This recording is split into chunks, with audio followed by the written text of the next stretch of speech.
Situations కూడా అట్లానే. అప్పుడు మైక్ పెట్టుకోవడం మర్చిపోయాను. జగన్మోహన్ రెడ్డి గారికి ఒక హైపు, పదవి అన్నీ వచ్చినాయి. బట్ ఇవన్నీ వచ్చిన తర్వాత ఈ 5 సంవత్సరాలలో ఏదైతే జగన్మోహన్ రెడ్డి గారి మీద వ్యతిరేక పెరిగిందో అది ఎంత వ్యతిరేక పెరిగిందని చెప్పేసి అంటే, నాకు తెలిసి ప్రతిపక్ష హోదా కూడా ఈ పార్టీ పనికిరాదన్నంత వ్యతిరేకత అయితే ప్రజలలో పెరిగింది. దాని రిజల్టే మనం 2024లో చూసినాం. నెక్స్ట్ కంటిన్యూ చేస్తా వీడియో. 2019 విజయం నుంచి 2024 పరాజయం వరకు వైఎస్ఆర్ కాంగ్రెస్ పార్టీకి ప్రజలు చారిత్రాత్మక మెజారిటీని ఇచ్చారు. నిజంగా అప్పటి వరకు ఏ ముఖ్యమంత్రికి సాధ్యం కానన్ని సీట్లు అయితే మాత్రం జగన్మోహన్ రెడ్డి గారికి అయింది.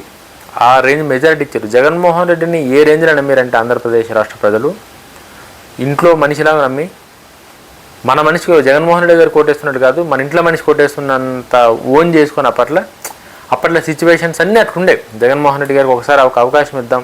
జగన్మోహన్ రెడ్డి గారు పాదయాత్ర చేసిరు, నాకు అన్నీ తెలుసు, అన్నీ చూసిన నేను, నాకని కోటేస్తే నేను చూసినవన్నీ ఏది నేను అధికారంలోకి వచ్చినాక మీకు ఆ ఇబ్బంది ఉండదు అని చెప్పేసి జగన్మోహన్ రెడ్డి గారు చెప్పిన మాటలన్నప్పటికీ జగన్మోహన్ రెడ్డి గారికి ఒక సాలిడ్ మెజారిటీ అంటే ఏ పార్టీకి అంత సీట్లు సాధించే అంటే ముందు కూడా ఏ పార్టీ కూడా అన్ని సీట్లు సింగిల్గా పోటీ చేస్తే అన్ని సీట్లు వస్తాయరావు అంత మెజారిటీ అయితే జగన్మోహన్ రెడ్డి గారికి ఇచ్చారు. సంక్షేమ పథకాల ఆధారంగా గ్రామీణ ప్రాంతాల్లో పార్టీకి బలమైన మద్దతు లభించింది. జగన్మోహన్ రెడ్డి గారు ఇచ్చిన హామీలు ఏవైతే ఉన్నాయో, పేదలకి నేను ఇది చేస్తా, నాకు ఓటేయండి, అవ్వాలకి ఇది నేను చేస్తా, నాకు ఓటేయండి అని చెప్పి జగన్మోహన్ రెడ్డి గారు విలేజెస్లోకి పోయి పార్టీని బాగా నేను వస్తే ఇట్లుంటుంది మీకు అని చెప్పేసి ఏదైతే ప్రజలను నమ్మించే సిచ్యువేషన్ ఏదైతే ఉందో దానిలో జగన్మోహన్ రెడ్డి గారు 110% సక్సెస్ అయ్యి ప్రజల్ని ఆ రేంజ్లో తన వైపు తిప్పుకొని 151 సీట్లు అయితే గెలిచారు. అయితే 2024 ఎన్నికల్లో చంద్రబాబు నాయుడు గారు నేతృత్వంలో కూటమి టీడీపీ, జనసేన, బీజేపీ కలిసి వైఎస్ఆర్ పార్టీని తీవ్రంగా దెబ్బతీశాయి. జగన్మోహన్ రెడ్డి గారు ఏవైతే మాటలు చెప్పారో ఆ మాటలన్నీ ప్రజలు నమ్మిరు. జగన్మోహన్ రెడ్డి గారు వస్తే నిజంగా బతుకులు మారుతాయి అనుకోరు. జగన్మోహన్ రెడ్డి గారు వస్తే నిజంగా ఇచ్చిన మాట ఏదో అంటారు కదా, వెనకడుగేయడు, మాట తిప్పడు, మడం తప్పడు, ఏదో సామెత ఉంటుంది, మాట తప్పడు మడం తిప్పడు అని చెప్పేసి ఏదైతే ఉంటుందో అసలు డైలాగులు అన్నీ జగన్మోహన్ రెడ్డి గారికి అప్పట్లో చాలా ఓన్ చేసుకొని వేసిరు. బట్ జగన్మోహన్ రెడ్డి గారు సీఎం అయిన తర్వాత ఏది కూడా అనుకున్నంత రేంజ్లో ప్రజలకు వెళ్ళకపోయేసరికి వాలంటరీ జాబ్స్ తప్ప ఇంకంత మించి పెద్ద ఇంకా ఇది చేసిరు వైఎస్ఆర్ కాంగ్రెస్ పార్టీ అనేది ఏం లేదాడ. వాలంటరీ జాబ్స్, వాలంటరీ వ్యవస్థను ఒకదాన్ని అయితే మాత్రం తీసుకొచ్చారని చెప్పి నాకున్నంత తెలివి వరకు చెప్తున్నాను. నేనేం పోయి చూడలేనాడ, బట్ నాకున్న దాని ప్రకారం అయితే అంతవరకే చేశారు. కూటమి 3 పార్టీలు కలిసిన తర్వాత పార్టీని ఇంకా ఎటు పనికి రాకుండా పార్టీని అయితే 11 సీట్లు అంటే అసలు 151 సీట్ల నుంచి 11 సీట్లు అంటే 140 సీట్లు ఎగిరిపోయినాయి. అంటే ఇంత వ్యతిరేకత నాకు తెలిసి నేను ఏ పార్టీకి చూడలే. 151 సీట్లు ఏ పార్టీకి చూడలే, ఇంత దారుణమైన ఓటమి కూడా ఏ పార్టీకి చూడలే. వైఎస్ఆర్సీపీని తీవ్రంగా దెబ్బతీశాయి. వైఎస్ జగన్మోహన్ రెడ్డి గారికి చాలా తక్కువ స్థానాలకు పరిమితమైంది, 11 స్థానాలకే పరిమితమైంది. ప్రస్తుతం పార్టీ ఎదుర్కొంటున్న ప్రధాన సమస్యలు నాయకత్వంపై ఆధారపడటం. వైఎస్ఆర్సీపీ పూర్తిగా జగన్ వ్యక్తిత్వం చుట్టూ తిరిగే పార్టీగా మారింది. 2వ స్థాయి నాయకత్వం బలహీనంగా ఉండటం ఇప్పుడు పార్టీకి పెద్ద సమస్యగా మారింది. జగన్ సభలు, పర్యటనలు ఉన్నప్పుడు మాత్రమే క్యాడర్కు ఉత్సాహం కనిపిస్తుంది అని చెప్పి రాజకీయ విశ్లేషకులు చెప్తున్నారు. ఇది చాలా ఇంపార్టెంట్ విషయం ఇది. ఎందుకని చెప్పేసి అంటే వైఎస్ఆర్ కాంగ్రెస్ పార్టీ ఒక్క జగన్మోహన్ రెడ్డి గారి పార్టీ అన్న కడికి అయిపోయింది. రేపొద్దున్న జగన్మోహన్ రెడ్డి గారికి హెల్త్ బాగలేకపోయినా, జగన్మోహన్ రెడ్డి గారు పార్టీ కలాపాలకి అందుబాటులో లేని సిచ్యువేషన్ ఏదైనా సరే, అది ఫంక్షన్లా లేకపోతే ఏదైనా హెల్త్ బాగలేకపోవడమా లేకపోతే వేరే బిజినెస్ పని మీదనో లేకపోతే ఫ్యామిలీ పని మీదనో బయట ఎడికైనా పోయినా సరే కూడా జగన్మోహన్ రెడ్డి గారు లేకపోతే వైఎస్ఆర్ కాంగ్రెస్ పార్టీని చూసుకునేది ఎవరు అన్న క్వశ్చన్ కనుక వేస్తే ఈవెన్ కుటుంబ ప్రభుత్వం కాకుండా వైఎస్ఆర్ కాంగ్రెస్ పార్టీ కార్యకర్తలు కూడా ఒక డౌట్ వస్తుంది ఇప్పుడు. అరే నిజంగా జగనన్న కనుక లేకపోతే నెక్స్ట్ పార్టీలో నంబర్ 2 ఎవరు? జగనన్న లేకపోతే జగనన్న లాగా హ్యాండిల్ చేసేటోళ్ళు ఎవరో ఒకరు ఉండాలి కదా పార్టీలో. ఎవరున్నారని చెప్పంటే ఎవరూ లేరు. ప్రజెంట్ సిచ్యువేషన్లో వైఎస్ఆర్ కాంగ్రెస్ పార్టీలో ఎవరూ లేరు. జగన్మోహన్ రెడ్డి గారే వైఎస్ఆర్ కాంగ్రెస్ పార్టీకి అన్నీ ఆయన్నే. జగన్మోహన్ రెడ్డి గారే కర్త కర్మ క్రియ. ఆయన చెప్తే అవుతుంది, లేకపోతే పార్టీ ఎక్కడ పోతుందో ఏది ఎక్కడ పోతుందో తెలియదు. అప్పుడప్పుడు జగన్మోహన్ రెడ్డి గారు బయటకు వస్తూ ఉంటారు, పరామర్శలు చేస్తూ ఉంటారు, ఫంక్షన్లకు పోతూ ఉంటారు. ఆ టైంలో రోడ్ల మీదకి జనాలు ఎట్లా ఎడిగని వస్తారో తెలియదు, తండలుగా జనాలు వస్తారు, తర్వాత మళ్ళీ చల్లగా అయిపోతారు. అంటే ప్రజెంట్ సిచ్యువేషన్ అట్లుంది. YSR Congress situation, cadre situation ఇట్లుంది ప్రజెంట్. చాలా పెద్ద వీక్నెస్ అది. అంటే సెకండ్ జగన్మోహన్ రెడ్డి గారి తర్వాత ఇంకొక నాయకుడు ఎవరూ లేరు ఆ పార్టీని చూసుకోనికే, పార్టీని క్రిటికల్ సిచ్యువేషన్స్లో హ్యాండిల్ చేయడానికే నెక్స్ట్ ఎవరూ లేరన్నది వినడానికి చాలా అంటే జగన్మోహన్ రెడ్డి గారికి ఏ చిన్న ఇబ్బంది కలిగినా సరే కూడా నెక్స్ట్ ఆ పార్టీని చూసుకునేకైతే ఎవరు లేరు ప్రజెంట్. పార్టీ సిచ్యువేషన్ అయితే అట్లా తయారైంది ప్రజెంట్. ఇప్పటికన్నా సరే మేబీ జగన్మోహన్ రెడ్డి గారు ఏదన్నా స్టడీ చేసి నీట్గా ఇట్లా కాదు వీళ్ళని పెడదాం, లేకపోతే ఈ ఇల్లు పార్టీ 2లో వీళ్ళు ఇంపార్టెంట్ రోల్ వీళ్ళు ఉంటారు అన్నది ఏదైతే ఉందో అట్లా ఏదైనా ప్రణాళిక వేసి కొత్తగా ఏదైనా డిసిజన్లు తీసుకొని చేంజెస్ చేస్తే తప్ప ఇప్పటికిప్పుడు పార్టీని ఆ హైప్కి, పార్టీ మీద ఆ నమ్మకం, ఆ విశ్వాసం అనేది రావాలంటే చాలా కష్టమైన పని. ఆ సిచ్యువేషన్ ఇప్పుడు వస్తుందని కూడా లేదు. ప్రజెంట్ ఆంధ్రప్రదేశ్ రాష్ట్రంలో ఎవరడిగినా సరే కూడా కుటుంబ ప్రభుత్వం అంతా మంచిగానే చేస్తుంది. ఫ్రీగా బస్సులు ఇస్తుంది, ఒకరి రంగా 4,000 రూపాయలు పింఛన్ ఇస్తుంది, అన్న క్యాంటీన్ 5 రూపాయలకు అన్నం పెడుతుంది, పిల్లలు స్కూల్లో మంచి భోజనం పెడుతున్నారు, వాళ్ళకి యూనిఫామ్లు ఇచ్చారు. అంత నెగిటివిటీ అనేది చాలా అంటే చాలా తక్కువ ఉంది. ఎవరైతే గవర్నమెంట్ నుంచి ఎక్కువ ఎక్స్పెక్ట్ చేసి ఈ గవర్నమెంట్కి నేను సపోర్ట్ చేసినా, ఈ గవర్నమెంట్ కనుక నాకు వస్తే నాకు ఇవన్నీ జరిగిపోవాలని చెప్పేసి ఏవైతే ఉన్నాయో అవి వాళ్ళు తప్ప మిగతా ఎవరు కూడా పెద్ద వ్యతిరేకత అనేది అయితే లేదు ఆ పార్టీకి ప్రజెంట్. అసెంబ్లీ రాజకీయాల్లో బలహీనత. ప్రస్తుతం పార్టీ ఎమ్మెల్యేలు హాజరు, అసెంబ్లీ బహిష్కరణ వంటి అంశాలు తీవ్ర విమర్శలకు గురవుతున్నాయి. ప్రతిపక్షంగా బలమైన చర్యలు చేయకుండా బయట రాజకీయాలకే పరిమితం అవుతుందనే అభిప్రాయం పెరుగుతుంది. ఇది కూడా చాలా ఇంపార్టెంట్. ఇది ఎట్లా అని చెప్పేసి అంటే ప్రతిపక్ష హోదా ప్రజలు ఇవ్వలేరు, ఓకే, ప్రజలకు ఏది ఇచ్చినా సరే కూడా రాజకీయ పార్టీ నేతగా, రాజకీయ నాయకుడిగా, ఎమ్మెల్యేగా కావచ్చు, సర్పంచ్గా కావచ్చు, సీఎంగా కావచ్చు, ఏ స్థానంలో ఉన్నా, ఏ పొజిషన్లో ఉన్నా ప్రజలు ఇచ్చిన తీర్పుకి కట్టుబడి ఉండాల్సిందే. ప్రజలు మీకు ప్రతిపక్ష హోదా ఇవ్వలేరు జగన్మోహన్ రెడ్డి గారికి అంటే ఇవ్వలేదు, ఓకే, సరే వాళ్ళకి వాళ్ళకి అనిపించిందేమో నాకు ఇవ్వద్దని చెప్పి వాళ్ళు ప్రతిపక్ష హోదా నాకు ఇవ్వలేదు, ఓకే అన్నకాడికి జగన్మోహన్ రెడ్డి గారు తన ఆ ప్రతిపక్ష హోదా అనేది మైండ్లోకి తీసేసి ఎమ్మెల్యేకి కనిపించారు కదా, ఎమ్మెల్యేగా ఏం చేయాలో ఎట్లా సడన్గా చేద్దామన్న ఇది ఎక్కడ కూడా లేదు. అసెంబ్లీకి ఓరు 11 మంది అని చెప్పేసి మరి టీడీపీ నాయకులు ఏమన్నా క్వశ్చన్లు అడుగుతారని చెప్పేసి పోరా, లేకపోతే టీడీపీ నాయకులకు ప్రజెంట్ భయపడుతున్నారా అన్నది తెలియదు. కానీ అసెంబ్లీలో హాజరు గారు, ప్రజల సమస్యల కోసం ఎక్కడ మాట్లాడరు, బయట మాత్రమే వచ్చి ప్రెస్లలో లేకపోతే ఏదో పర్యటనలో జగన్మోహన్ రెడ్డి గారు వచ్చినప్పుడే గట్టిగా మాట్లాడతారు, టీవీ ఛానల్ మాట్లాడతారు తప్ప ప్రజల కోసం ఇది ప్రజలకు అన్యాయం ఏదో జరుగుతుంది, ఇది ఖచ్చితంగా చేయాలి, ఇది చేస్తే ఇట్లుంటుంది అని చెప్పేసి ఏదైతే ఉందో ఇది ఏది కూడా చేస్తలేరు వాళ్ళు. అది అట్లా చేస్తలేరని చెప్పేసి ఓన్లీ బయట రాజకీయాలకే పరిమితం అవుతున్నారన్న అభిప్రాయం ప్రజలలో బాగా పెరిగింది. ఇది అది నేను నువ్వు అనుకున్నది కాకుండా జనరల్ ప్రజలు కూడా అసలు ఈ గెలిచిన 11 మంది కూడా గెలిచిరు కానీ ఏం లాభం, వీళ్ళు కూడా గెలవకుండా అయిపోతుండే, గెలిచిన ఒకటే గెలవకుండా ఒకటి అన్న కనుక మాట్లాడుతారు చాలామంది. గెలిచినన్నా సరే పోయి అసెంబ్లీలో వాళ్ళు చేస్తున్నదికి మంచి దానికైతే మంచిది, చెడైతే చెడు అన్నది ఏదో ఒక విధంగా వాళ్ళు ఇది చేసుకుంటూ అదన్నా మాట్లాడితే బాగుంటుంది. కానీ ఏంది ఇది అన్న కాడికి చాలా మాట్లాడుకుంటారు ప్రజలు ఆ విధంగా.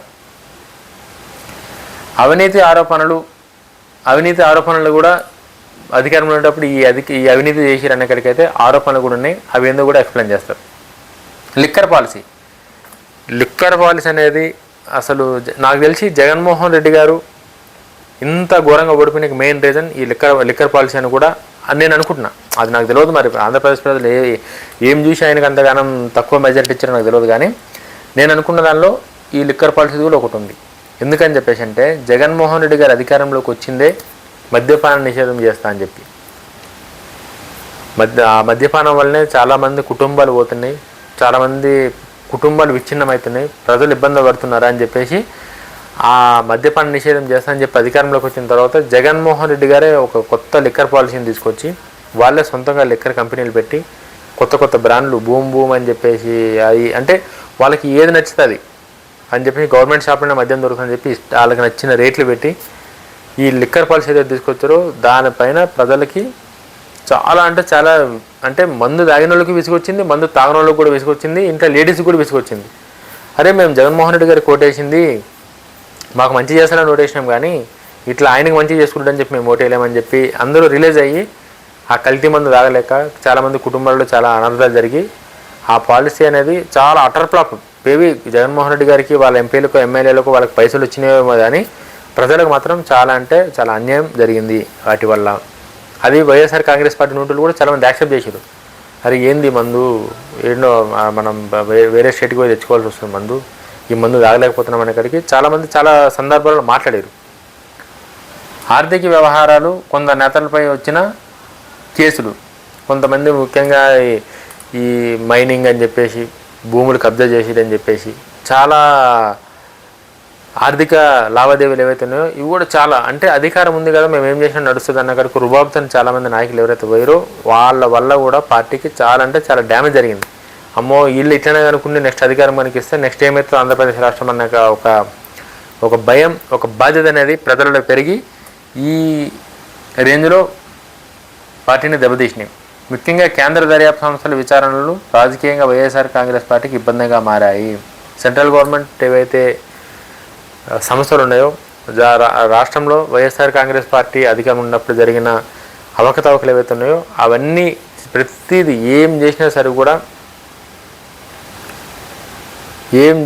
కూడా ఖచ్చితంగా ఈ ఆర్థిక లావాదేవీలు ఈ తప్పు అయితే జరిగిందని చెప్పేసి ప్రతి రిపోర్ట్లో రావడం కూడా పార్టీకి చాలా దెబ్బతీశాయి. ఇవి కూడా social media negative trend. Social మీడియాలో వైఎస్ఆర్ కాంగ్రెస్ పార్టీపై ప్రజలు వ్యతిరేక ప్రచారం బలంగా కనిపిస్తుంది. పార్టీ నాయకుల వ్యాఖ్యలు, ట్రోల్స్, అసెంబ్లీలో బహిష్కరణ వంటి అంశాలు యువతలో ప్రతికూల భావన పెంచుతున్నాయని కనిపిస్తుంది. అంటే ఇప్పుడు ఒకప్పుడు జనరేషన్ ఒకలాగుండే, ఇప్పుడు జనరేషన్ ఒకలాగా ఉంది. అప్పుడు వేరే సిచ్యువేషన్, ఇప్పుడు వేరే. ఇప్పుడు ఏం చేసినా సరే కూడా సోషల్ మీడియాతో ఆన్ ది స్పాట్లో లైవ్లో తెలిసిపోతుంది అంతా. డిజిటల్ మీడియా కన్నా తొందరగా సోషల్ మీడియా ఉంది ఇప్పుడు. ఈ సోషల్ మీడియాలో ఏవైతే వైఎస్ఆర్ కాంగ్రెస్ పార్టీ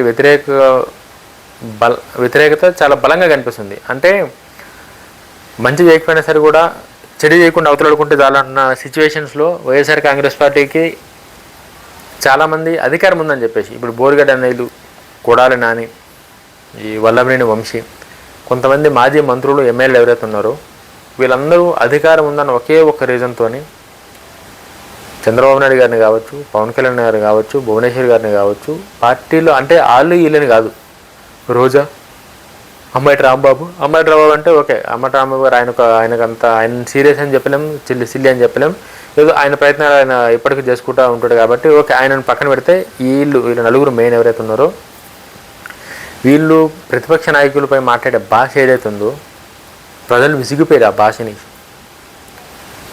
దీనికోసం వీళ్ళకి మనం ఓట్లు వేసింది, ఇది ఆశించామని వీళ్ళకి ఓట్లు వేసింది, వీళ్ళకి మనం ఓట్లు ఎందుకు వేసినాం, వీళ్ళు ఏం పని చేస్తారు అన్న ఇదైతే చాలా బాగా డ్యామేజ్ చేసింది ఆ పార్టీని, పార్టీ పేరును కూడా చాలా డ్యామేజ్ చేసింది. నెక్స్ట్ ఇంకా పార్టీకి ఉన్న బలాలు, పార్టీకి ప్రజెంట్ ప్లస్ పాయింట్లు ఏమైనా ఉన్నాయనంటే పార్టీకి ఉన్నాయి, ప్లస్ పాయింట్లు లేవు. జగన్మోహన్ రెడ్డి గారికి ఇంకా 11 సీట్లు వచ్చినాయి, ఇంక జగన్మోహన్ రెడ్డి గారు ఇంతే అన్నగారికంటే ఓకే, మేబీ అనుకున్నంత రేంజ్లో ఎలక్షన్లో పార్టిసిపేట్ చేయకపోవచ్చు, పార్టిసిపేట్ చేసినా సరే అనుకున్నంత రేంజ్లో జగన్మోహన్ రెడ్డి గారికి రిజల్ట్ రాకపోవచ్చు, సీట్లు రాకపోవచ్చు. అది నెక్స్ట్ ఎలక్షన్లు అన్నది టైం ఉంది కాబట్టి ఓకే. బట్ ప్రజెంట్ అయితే జగన్మోహన్ రెడ్డి గారు ఉన్న ప్లస్ పాయింట్లు చాలా ఇంపార్టెంట్ పాయింట్స్ ఇవి రాసుకోండి. ఇప్పటికీ పేదలు, ఇప్పటికీ గ్రామీణ ఓటు బ్యాంక్, మెయిన్ గ్రామాలలో ఎవరైతే ఉన్నారో వైఎస్ఆర్ కాంగ్రెస్ పార్టీకి చెందిన వాళ్ళు చాలామంది ఇప్పటికీ జగన్మోహన్ రెడ్డి గారి ఓటు ఎన్నికనే ఇంట్రెస్ట్ చూపిస్తున్నారు. వాళ్ళకి మంచి జరిగిందా లేదా, వాళ్ళకి జగన్మోహన్ రెడ్డి గారు అంటే ఎందుకు, వైఎస్ రాజశేఖర రెడ్డి గారి కొడుకన్న కారణమా, రీజన్ ఏందన్నా మనకు తెలియదు, కానీ పబ్లిక్ అయితే మాత్రం గ్రామాలలో జగన్మోహన్ రెడ్డి గారికి చాలా ప్లస్ పాయింట్కి అయితే మాత్రం ఉన్నారు. దాంతోపాటు జగన్మోహన్ రెడ్డి గారికి వ్యక్తిగత పాలన, జగన్కు వ్యక్తిగతంగా ఉన్న అభిమాన వర్గం ఇప్పటికీ తగ్గలేదని అనేక రాజకీయ పరిశీలకులు భావిస్తున్నారు. ఆయన చేపట్టబోయే భవిష్యత్ పాదయాత్రకు కూడా మళ్ళీ ఊపు తీసుకురావచ్చని అంచనాలున్నాయి. కరెక్టే. జగన్మోహన్ రెడ్డి గారిని ఎవరైతే ఇష్టపడ్డారో వాళ్ళు ఇప్పటికీ జగన్మోహన్ రెడ్డి గారిని అంతే ఇష్టపడుతున్నారు. అంటే ప్రతి పార్టీ నాయకుడు కూడా ఒకసారి ఒకరిని ఇష్టపడి వదిలే పరిస్థితి అయితే రాజకీయాల్లో చాలా తక్కువ ఉంటుంది, చాలా రేరుగా ఉంటుంది. సో జగన్మోహన్ రెడ్డి గారు అనే వ్యక్తికి ప్రజల్లో ఉండే కొంతమంది ఏదైతే మాస్ ఫాలోయింగ్ ఉందో ఆ ఫాలోయింగ్ ఇప్పటికీ అట్లానే ఉంది. ఆ ఓటు బ్యాంక్ జగన్మోహన్ రెడ్డి గారికి అట్లానే ఉంది. జగన్మోహన్ రెడ్డి గారి వ్యక్తిగతంగా ఇష్టపడేటోళ్ళు ఎవరు జగన్మోహన్ రెడ్డి గారిని వదులుకునే పరిస్థితుల్లో లేరు. ఆ పార్టీ అధికారం ఉన్నా లేకపోయినా వాళ్ళు జగన్మోహన్ రెడ్డి గారి దిక్కే ఉంటారనే కాడికి డిసైడ్ అయ్యారు పబ్లిక్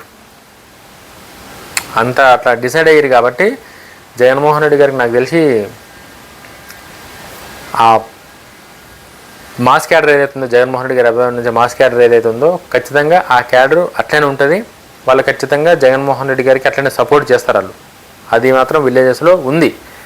కొట్టుకునే పరిస్థితులు కూడా ఉన్నాయి విలేజ్లో. పార్టీలు అంటే నాయకులందరూ మంచిగా ఉంటారు కానీ మెచ్యూరిటీ లేక విలేజెస్లో ఎవరి కోసమో వీళ్ళు కొట్టుకునే పరిస్థితి ఉంటుంది. ఆంధ్ర రాజకీయాల్లో చాలా దగ్గరలో జరిగింది కూడా, మనం చూసినాం కూడా. సో విలేజెస్లో కొంతమందికి అయితే ఆ మాస్ బ్యాక్గ్రౌండ్ ఏదైతే ఉందో జగన్మోహన్ రెడ్డి గారిది అది ఇప్పటికి అట్లనే ఉంది. అది కంటిన్యూ అవుతుంది కూడా జగన్మోహన్ రెడ్డి గారికి. అది నెక్స్ట్ ఎలక్షన్లో ఎంతవరకు జగన్మోహన్ రెడ్డి గారికి హెల్ప్ చేస్తుంది అన్నది మనం వేచి చూడాల్సిందే. నెక్స్ట్ ఏదైతే ఈ వ్యక్తిగత అభిమాన వర్గం ఏదైతే ఉందో నెక్స్ట్ జగన్మోహన్ రెడ్డి గారు పాదయాత్ర చేస్తుంటారు. ఆ పాదయాత్ర చేసేదానికి వీళ్ళు ఇచ్చే ఊపే మళ్ళీ జగన్మోహన్ రెడ్డి గారిని అధికారంలోకి తీసుకొస్తుంది అన్న నమ్మకంతోనే వాళ్ళు ఉన్నారు. జగన్మోహన్ రెడ్డి గారు పాదయాత్ర చేస్తే మనందరం సపోర్ట్ చేద్దాం జగన్మోహన్ రెడ్డి గారికి, ఎట్లన్నా సరే జగన్ అధికారంలోకి తీసుకొద్దామన్న గట్టి ప్రయత్నాలతోనైతే మాత్రం ఆ వర్గం అయితే ఉంది. వ్యక్తిగతంగా జగన్మోహన్ రెడ్డి గారిని అభినందించే వర్గం అయితే ఉంది. ప్రభుత్వ వ్యతిరేకతను ఉపయోగించుకునే అవకాశం. ప్రస్తుతం కూటమి ప్రభుత్వం ఇచ్చిన హామీలు, ఉద్యోగాలను, సంక్షేమ అమలు, ధరల పెరుగుదల వంటి అంశాల్లో ప్రజల్లో అసంతృప్తి పెరిగితేనే అది వైఎస్ఆర్సీపీకి రాజకీయంగా ఉపయోగపడే అవకాశం ఉంది. ప్రస్తుతం కూటమి ప్రభుత్వం ఇచ్చిన హామీలు అంటే ఖచ్చితంగా ఇచ్చిన హామీలు కూటమి ప్రభుత్వం అమలు చేసింది. అది 100% చేసిందంటే 50% చేసింది. 4,000 పెన్షన్ అన్నారు, ఇచ్చారు. టీచర్లకు ఉద్యోగాల్లో నోటిఫికేషన్ అన్నారు, టీచర్ జాబులు ఇచ్చారు. ఫ్రీ బస్ అన్నారు, ఇచ్చారు. గ్యాస్ అన్నారు, ఫ్రీ గ్యాస్ ఏదన్నారు 3 నెలలకి, అది ఇచ్చారు. అదంతా ఓకే. ఆ ఇచ్చకంలో కూడా టీడీపీ పార్టీ సక్సెస్ అయింది. ఆ సక్సెస్ అయినందుకు వాళ్ళకున్న ఇది కూడా మంచిగానే ఉంది ఇప్పుడు. బట్ ఇప్పుడు ఏదైతే రేట్లు పెరిగినాయో ఇది ప్రపంచవ్యాప్తంగా ఉన్న సంక్షోభం. ఇది ఒక్క దీని నుంచే సంక్షోభం కాదు, ప్రపంచం మొత్తం ఉన్న సంక్షోభం. కాబట్టి ఈ రేట్లు పెరిగింది. వీటన్నింటిని కూడా క్యాష్ చేసుకొని ఎట్లన్నా సరే క్యాష్ చేసుకొని వీటన్నింటిని కూడా ఎట్లన్నా చేసి ప్రజల వ్యతిరేక ఓటుగా మార్చుకుందాం అన్న కడికైతే మాత్రం వైఎస్ఆర్ కాంగ్రెస్ పార్టీ ట్రై చేస్తుంది.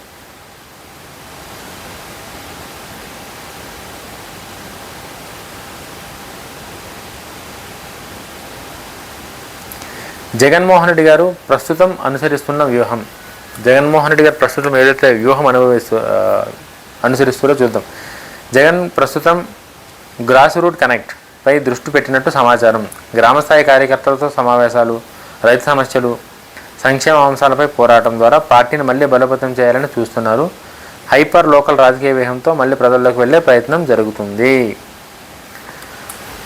జగన్మోహన్ రెడ్డి గారి ప్లాన్ నెక్స్ట్ ఎట్లుందంటే గ్రామ స్థాయి నుంచి ఇక లీడర్ని నమ్మితే పనులు అయితే లేవు. డైరెక్ట్ ఆయనే గ్రామ స్థాయి నుంచి నాయకులను పిలుచుకొచ్చి మనం అధికారంలోకి వస్తే అది చేద్దాం, ఇది చేద్దాం, ఈ పార్టీ అది చేస్తలేదు, ఇది చేస్తలేదు అని చెప్పి ఈ పార్టీ ఉన్న వ్యతిరేకతనంతా ప్రజలకి చెప్పి ఆ వ్యతిరేకతని ఇతను ఓటు బ్యాంక్గా మార్చుకునే ప్రయత్నం అయితే చేయడానికి ట్రై చేస్తుండు. బట్ అదంత ఈజీ కాదు. ఆయన అయితే ప్రజెంట్ దాన్నే ఆ వ్యూహంతోనే ముందుకు పోతుండే. ఆయన సంక్షేమ అంశాలపై పోరాటం. ఏ సంక్షేమ అంశాలపై పోరాటం చేస్తారంటే వాళ్ళకి క్లారిటీ లేదు. హెడ్డింగ్లు ఉన్నాయి, కింద డ్రాఫ్ట్ లేదు.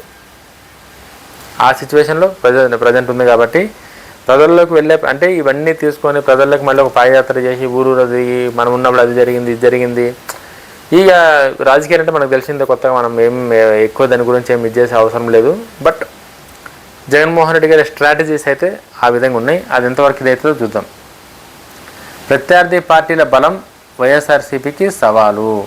ప్రస్తుతం నిజంగా ప్రత్యర్థి అంటే ప్రజెంట్ గవర్నమెంట్ ఏదైతుందో కూటమి గవర్నమెంట్ చాలా స్ట్రాంగ్గా ఉంది, చాలా బాగా పరిపాలిస్తుంది కాబట్టి అది వైఎస్ఆర్ కాంగ్రెస్ పార్టీకి పెద్ద సవాలుగా మారింది.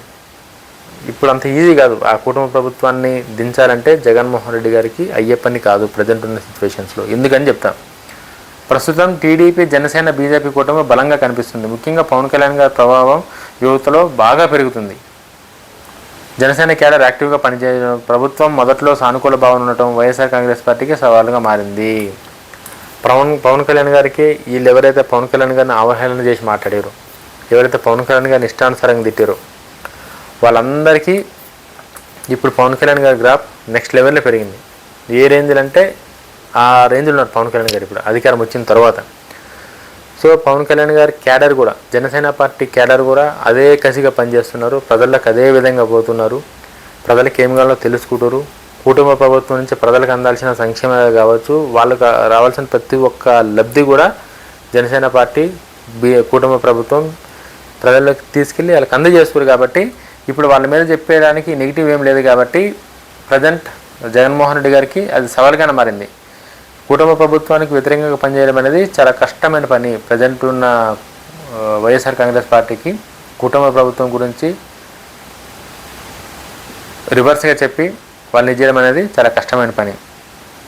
భవిష్యత్తులో వైఎస్ఆర్ కాంగ్రెస్ పార్టీ ఎలా ఉండొచ్చు, కరెక్ట్ ఇప్పుడున్న ఈ కష్టాలలో వైఎస్ఆర్ కాంగ్రెస్ పార్టీ ఏ విధంగా ఉండొచ్చు అన్నది కూడా మీకు ఎక్స్ప్లెయిన్ చేస్తాం. వైఎస్ఆర్సీపీ పూర్తిగా మునిగిపోయిందని చెప్పడం రాజకీయంగా సరైన విశ్లేషణ కాదు. అంటే చాలామంది వైఎస్ఆర్ కాంగ్రెస్ పార్టీకి 11 సీట్లు వచ్చినాయి కదా, ఇంకా ఈ పార్టీ పని ఏముందిలే, ఇది ఇంకా షెడ్కి పోయింది ఈ పార్టీ, ఇంకా ఇప్పట్లో ఈ పార్టీ లేవాలంటే చాలా కష్టం, ఇంక ఎక్కడ ఈ పార్టీ మునిగిపోయింది, ఈ గాలికి వచ్చిన పార్టీ గాలికి పోయింది అన్నకాడికి ఏదో అంటారు కదా, అట్లనడం కరెక్ట్ పద్ధతి, సరైన విశ్లేషణ అయితే కాదు. ఆంధ్రప్రదేశ్ రాజకీయాల్లో అధికార వ్యతిరేకత చాలా వేగంగా మారుతుంది. అది వాస్తవమే, ఎందుకంటే 2019లో చంద్రబాబు నాయుడు గారికి అదే జరిగింది. కాబట్టి కొంచెం ప్రభుత్వ వ్యతిరేకత అనేది సడన్గా మారిపోతుంది. అది ఏందో మరి నాకు కూడా అంత డెప్త్ నాలెడ్జ్ లేదు. కానీ అది వ్యతిరేకత అనేది ఎందుకో అధికారంలో ఎవరుంటే వాళ్ళ మీద వ్యతిరేకత వస్తుంది. అది ఇక టీడీపీ కావచ్చు, బీజేపీ కావచ్చు, వైఎస్ఆర్ కాంగ్రెస్ పార్టీ, ఏ పార్టీ అయినా సరే కూడా ఆంధ్రప్రదేశ్లో వ్యతిరేకత అనేది ఎందుకు చాలా తొందరగా మారుతుంది.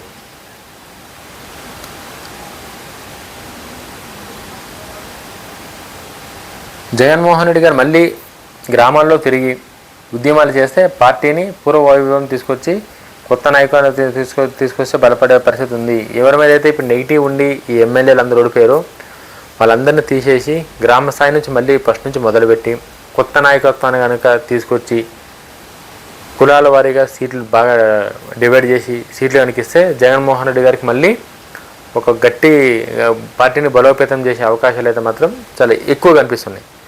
జగన్మోహన్ రెడ్డి గారి కనుక అట్లా చేసిన సరే కూడా అయిపోతుందని కూడా చెప్పలేను. ఎందుకంటే కూటమి ప్రభుత్వం చాలా డిసిప్లైన్గా రాష్ట్రంలో శాంతి భద్రత ఎక్కడ దెబ్బతినకుండా చాలా నీట్గా ప్రజలు రేపు ఏం ఆలోచిస్తారని వీళ్ళే ముందే ఆలోచించి దానికి అనుగుణంగా వీళ్ళు డిజైన్ చేసుకునేది ఏదైతుందో అది చాలా బాగా వర్కౌట్ అయింది. కాబట్టి మేబీ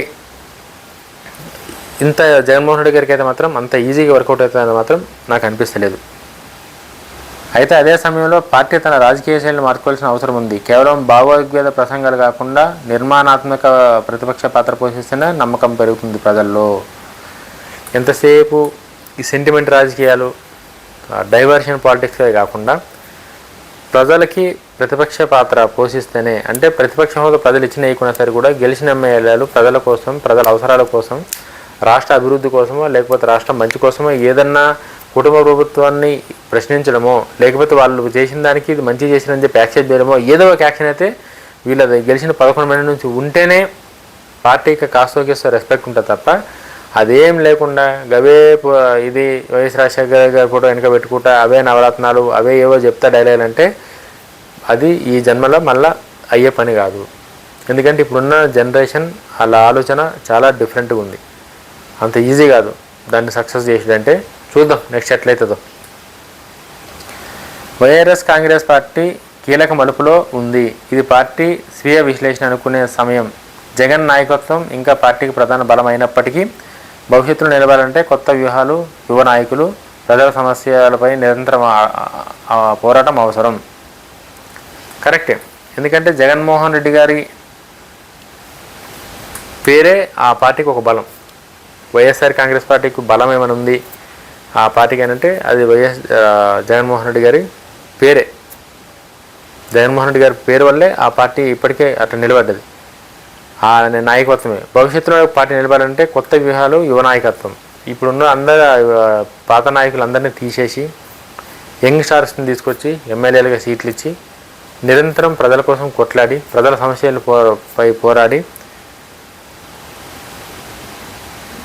వచ్చే 2-3 సంవత్సరాలు కనుక గట్టిగా ప్రయత్నాలు చేస్తే కొంచెం పార్టీ భవిష్యత్తు మారే ఛాన్సెస్ అయితే కనిపిస్తున్నాయని చెప్పేసి అయితే మాత్రం మనకి ఉన్న ఇన్ఫర్మేషన్. అంత ఈజీ అయితే కాదు. కూటమి ప్రభుత్వాన్ని ఎక్కువ బ్యాడ్ చేసి తొందరగా ఏదో ఇది చేద్దామంటే అంత ఈజీ అయితే కాదు. బట్ చూద్దాం అది ఎంతవరకు అవుతుంది ఏందన్నది. ప్రస్తుతానికైతే మాత్రం వైఎస్ఆర్ కాంగ్రెస్ పార్టీ పరిస్థితి ఎట్లుందన్నది నాకన్నా మీకే బాగా తెలుసు. పార్టీ సిచ్యువేషన్ అయితే ఏం బాగలేదు. పార్టీ మీద ఎవరికి నమ్మకం లేదు. జగన్మోహన్ రెడ్డి గారు ఒక్కడు ఎంతసేపు చేస్తారు, ఏం చేస్తారు. జగన్మోహన్ రెడ్డి గారు కూడా సరిగ్గా ఈ మధ్య బయటకు వచ్చి ఏమి అసెంబ్లీకి పోతలేడు.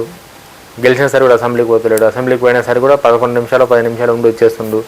11 సీట్లు అంటే జగన్మోహన్ రెడ్డి గారు ఏది కూడా ప్రజలకు ఉపయోగపడి కానీ రాష్ట్రానికి ఉపయోగపడి కానీ చేస్తలేడు ఒక ఎమ్మెల్యేగా అన్నది బలంగా ఉంది. కాబట్టి అది ఎంతవరకు పోతుంది, ఏం పోతుంది అన్నది చూడాలి. ఇంకా మనం ప్రస్తుతం అయితే మాత్రం సిచ్యువేషన్స్ అయితే అంతంత మాత్రం అట్లా ఉన్నాయి. కాబట్టి చూద్దాం నెక్స్ట్ ఎంతవరకు పోతుంది, ఏం పోతుంది అన్నది. ఇప్పుడు నెక్స్ట్ ఈ పార్టీకి ఉన్న ఇదేదైతే ఉందో దానికోసం కూడా మాట్లాడుకుందాం.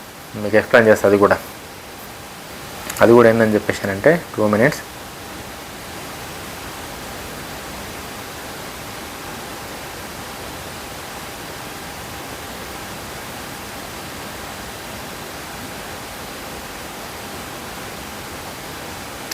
చెప్తున్నా.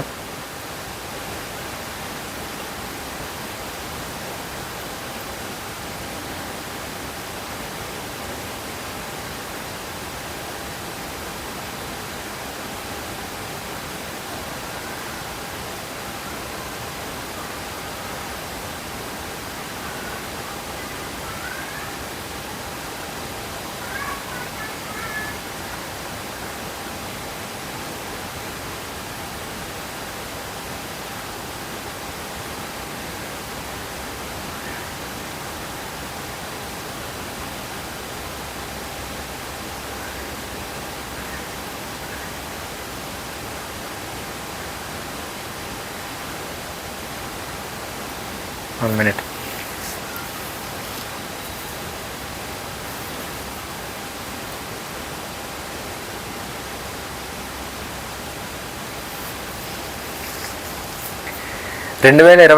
ఆంధ్రప్రదేశ్ శాసనసభలో మరియు లోక్సభలో ఎన్నికల్లో వైఎస్ఆర్ కాంగ్రెస్ పార్టీ అనూహ్యంగా భారీ తేడాతో ఓటమిని చూసింది. మనం మాట్లాడుకున్నట్టు చాలా వరస్ట్ ఓటమి. అది నాకు తెలిసి అంతకన్నా వరస్ట్గా ఓడిపోవడం అనేది మేబీ వేరే ఇంకే పార్టీకి ఉంటుందో ఉండదో నాకు అట్లా అనిపించింది. అది 2019లో 151 స్థానాలున్న పార్టీ కేవలం 11 అసెంబ్లీ సీట్లకు పరివర్తన కావడం రాజకీయ విశ్లేషణలను సైతం ఆశ్చర్యపడింది.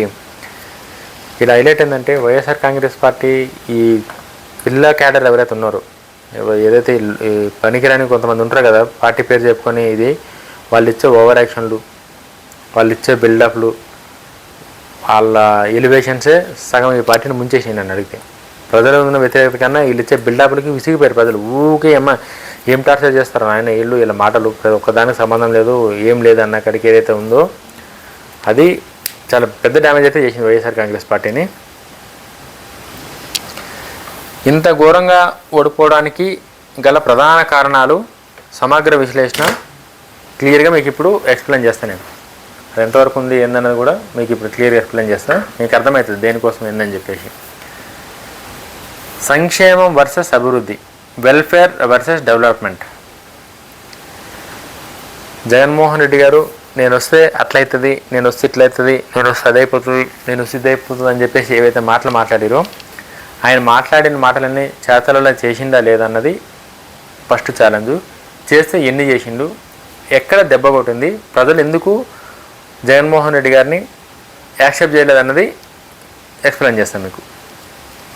జగన్మోహన్ రెడ్డి గారి ప్రభుత్వం నవరత్నాలు మరియు విభిన్న సంక్షేమ పథకాలు డైరెక్ట్ బెనిఫిషియర్స్కే ట్రాన్స్ఫర్ చేసింది. దాదాపు ప్రతి పేద కుటుంబానికి లబ్ధి చేకూర్చింది. అయితే కేవలం సంక్షేమ పథకాలపైన దృష్టి పెట్టడం, రాష్ట్రంలో మౌలిక సదుపాయాలు, వసతుల కల్పన, పారిశ్రామిక అభివృద్ధి, కొత్త ఉద్యోగాల సృష్టిని నిర్లక్ష్యం చేయడం ఈ పార్టీకి పెద్ద మైనస్. ఇది correct information. YSR Congress party ఎందుకు ఓడిపోయిందని చెప్పేసి అంటే, వైఎస్ఆర్ కాంగ్రెస్ పార్టీ ప్రతి పేదోడికి చేసింది. వాళ్ళు ఆటో వాళ్ళకి డబ్బులు వేసారు, నవరత్నాలు అని ఏవో సంక్షేమ పథకాలు పెట్టారు, అవసరమైన వాళ్ళు కూడా పైసలు పంచారు. రాష్ట్రంలో ఆర్థిక సంక్షోభం ఉన్నా ఎక్కడ కాంప్రమైజ్ కాకుండా బ్యాంక్ రుణాలు తీసుకొచ్చి ప్రజలకు ఏదైతే అందజేయాలో అన్నీ అందజేసారు నీటిగా ప్రజలకి. అది అందజేయడంలో చాలా సక్సెస్ఫుల్ అయ్యారు. బట్ ఈయనే ఆ డబ్బులు పంచడం ఒకటే, ఆ డబ్బులు పంచడానికి రాజకీయ నాయకుడు జగన్మోహన్ రెడ్డి గారు సీఎం అవసరం లేదు. ఎవడైనా ఉండొచ్చు డబ్బులు పంచడానికి. నాయకుడు ఎన్నుకున్నది డబ్బులు పంచడం కోసం కాదు కదా, అకౌంట్లో డబ్బులు వేయడానికి కాదు కదా, బటన్ నొక్కడానికి కాదు కదా. నాయకుడి నుంచి ఎక్స్పెక్ట్ చేసేది రాష్ట్రంలో మౌలిక వసతుల కల్పన. రాష్ట్రంలో ఉన్న ప్రతి ఒక్క గ్రామాల దగ్గర నుంచి, గ్రామాలలో ఏం కావాలి, పట్టణాలలో ఏం కావాలి, గ్రేటర్లో ఏం కావాలి, ఇవన్నీ కరెక్ట్గా ఉన్నాయా లేవా, ఇవి ఏవి పట్టించుకోకుండా కేవలం నేను డబ్బులు వేస్తున్నా చూడండి మీకు వస్తున్నాయి, నేను లేకపోతే ఈ డబ్బులు మీకు రావు అన్న కాడికి ప్రజలను సోమరిపోతులు చేసే విధంగా అయితే మాత్రం తయారైంది. ఆ టైంలో చాలామంది డిస్కషన్ కూడా అట్లనే చేసుకున్నారు దానికోసం. నేను తప్పుగా అంటలేను, గవర్నమెంట్ డబ్బులు ఇవ్వచ్చు, కానీ ఇట్లా మరి ఏం పని చేయకుండా వాళ్ళు డబ్బులు ఇచ్చి నేను ఓట్లు తీసుకుంటే మాత్రం అది వర్కౌట్ అయ్యేది కాదు. పారిశ్రామిక అభివృద్ధి ఎక్కడ కూడా వైఎస్ఆర్ కాంగ్రెస్ పార్టీ అధికారంలోకి వచ్చిన తర్వాత కూడా రాష్ట్రంలో ఎక్కడ ఒక్క దగ్గర కూడా ఈ కంపెనీ వచ్చింది, ఈ సంస్థ వచ్చి ఇక్కడ పెట్టుబడి పెట్టింది, దీనివల్ల ఇన్ని వేల ఉద్యోగాలు వచ్చినాయి, దీనివల్ల ఇంతమందికి ప్రజలకు మంచి జరిగిందన్న ఒక్క వార్త కాదు కానీ న్యూస్ కదా ఏదీ లేదు. 5 సంవత్సరాలు కరోనా వచ్చింది, ఓకే, ఆ టైంలో మనం అవేం మాట్లాడుకోవద్దు. బట్ ఆ కరోనాకు ముందు, కరోనా తర్వాత అయినా సరే ఒకటన్నా కనీసం చిన్నదన్నా సరే తీసుకురావాలి కదా. అటువంటిది ఏదీ లేదు. దానికి తోడు జగన్మోహన్ రెడ్డి గారు ఫిష్ ఆంధ్ర అని చెప్పేసి ఒక పనికిరాని టైటిల్ పెట్టి చేపల షాపులు, చికెన్ షాపులు పెట్టించింది. ఇప్పుడున్న జనరేషన్ ఎవడన్నా పని చేయడానికి ఇంట్రెస్ట్ చూపిస్తాడా? ఎవ్వడూ చూపించడు. సో అది కూడా చాలా పెద్ద డ్యామేజ్ అయితే చేసింది జగన్మోహన్ రెడ్డి గారికి. మరి అది డ్యామేజ్ చేస్తుందని చెప్పి తెలియదు, నాకు తెలియదు, కానీ అదైతే మాత్రం చాలా పెద్దగా డ్యామేజ్ చేసింది. కొత్త ఉద్యోగాలు ఒక్కరికొక గవర్నమెంట్ ఉద్యోగం కానీ ఏమి లేదు, ఆ వాలంటరీ జాబులు తప్ప వైఎస్ఆర్ కాంగ్రెస్ పార్టీ గవర్నమెంట్లో ఇంక ఏ మంచి జరగలేదు.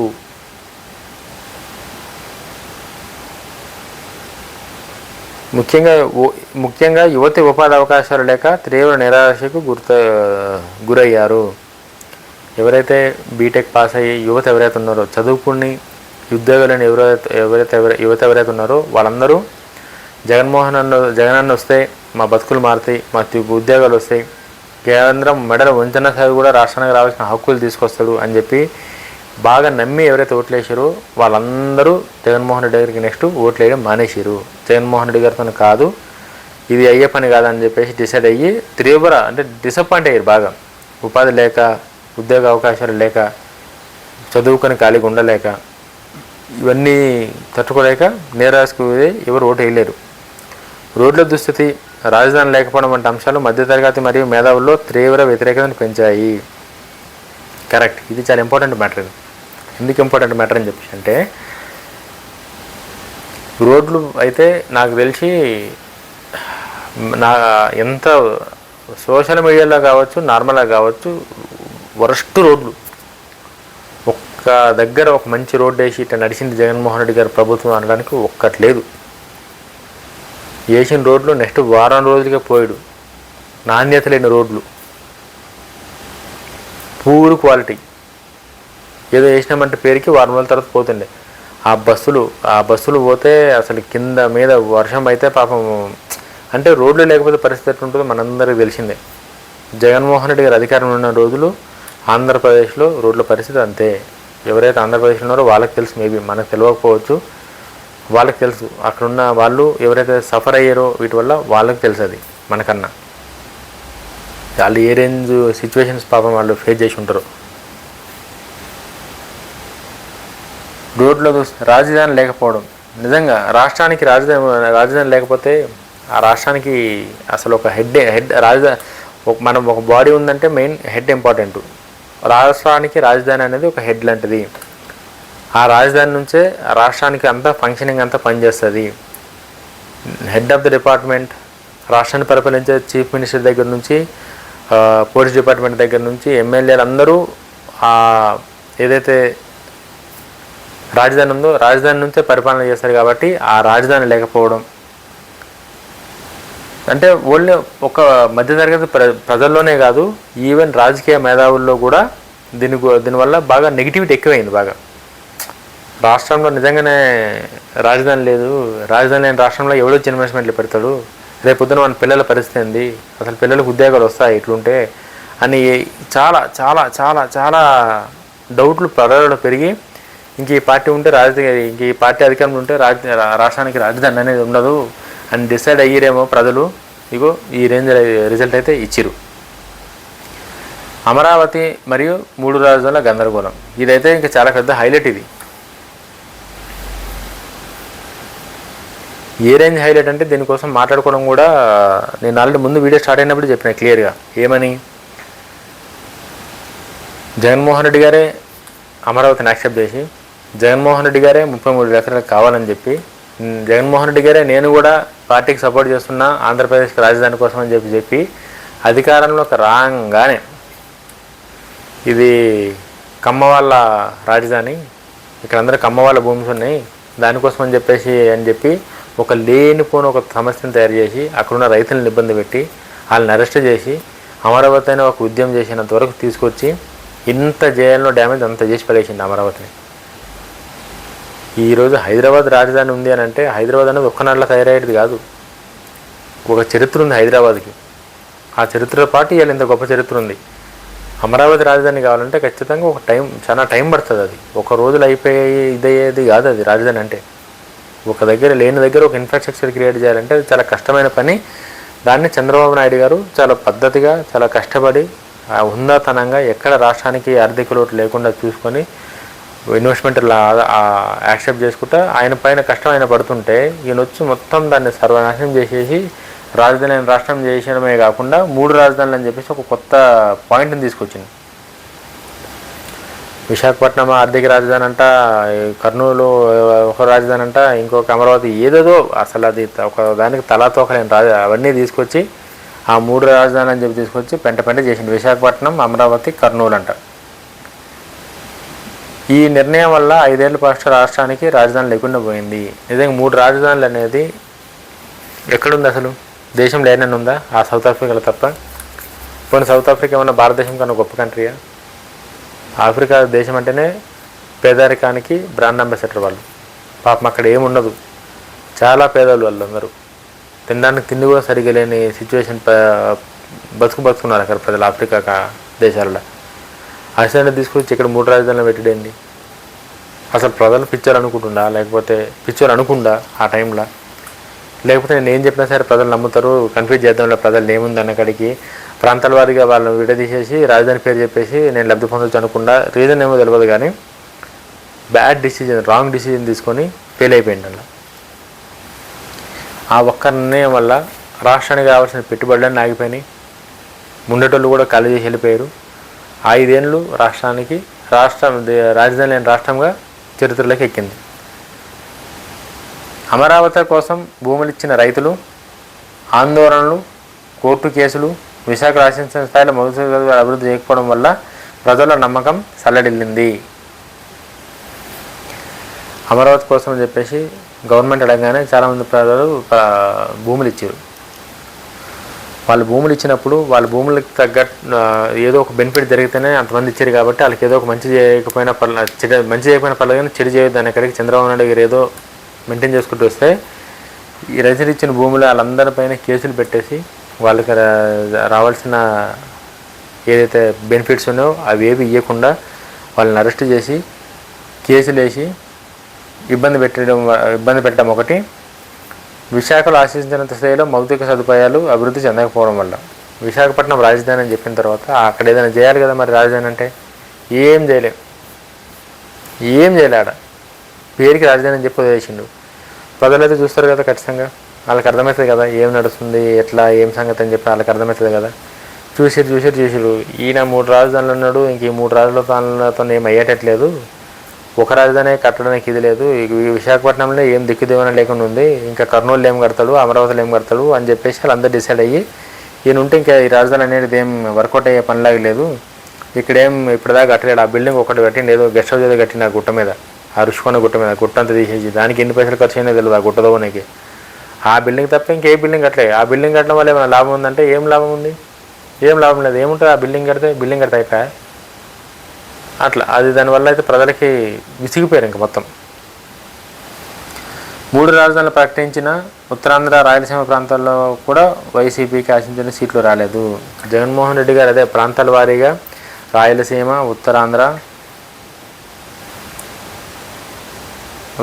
రాయలసీమ ప్రాంతాల్లో అట్లా 3 రాజధానులుగా ఉత్తరాంధ్ర అట్లా డివైడ్ చేసిన సరే కూడా ప్రజల రాజధానుల పేర్లు పెట్టి డివైడ్ చేసిన సరే కూడా అక్కడ కూడా ఎవడు యాక్సెప్ట్ చేయలేదు. నువ్వు వద్దు, నీ రాజధాని వద్దు అయినా ఫస్ట్ నువ్వు పవర్ల కింద దిగిపో, ఆటోమేటిక్గా ఏదో ఒకటి అదే అవుతుంది అన్న కడికి ప్రజలు వచ్చేసి అంత విసిగిపోయారు అప్పట్లో. వైఎస్ఆర్ కాంగ్రెస్ పార్టీ గవర్నమెంట్ ఉన్నప్పుడు చాలా అంటే ఇప్పుడు అన్నీ ఆలోచిస్తే నిజంగా అప్పుడు ప్రజలు అంతగానం ఎందుకు అంత ఓట్లేసి అంత దారుణంగా ఓడగొట్టారు అన్నది ఇప్పుడు అర్థమవుతుంది.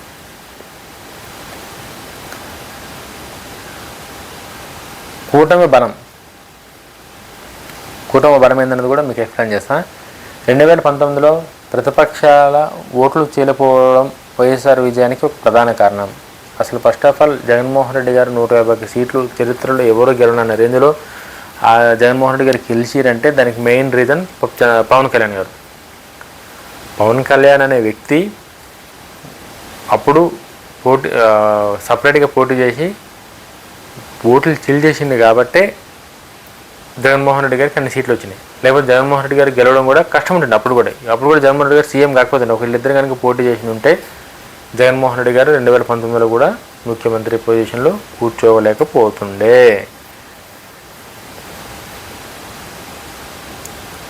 బట్ 2024 వస్తే కల్లా మళ్ళీ పవన్ కళ్యాణ్ గారు చంద్రబాబు నాయుడు గారు కలిసి బీజేపీతో పోటీ చేయడం వల్ల ప్రభుత్వ వ్యతిరేక ఓట్లు ఎక్కడ కూడా చేరొద్దు